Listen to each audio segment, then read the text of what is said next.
نن د سور اوومه د داود خان د نظام پر وړاندې د انقلاب 41مه کلیزه ده. هغه خلک چې راغلل د کلي ما ورته وویل چې دلته د داود خان وایي چی پسې ګرځې ما داود خان قبر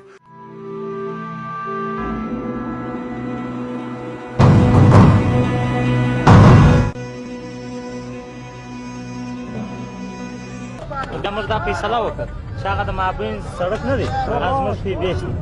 هغه طرف یې زموږ دا طرف یې بس هغه هدایت دی زموږ سره زما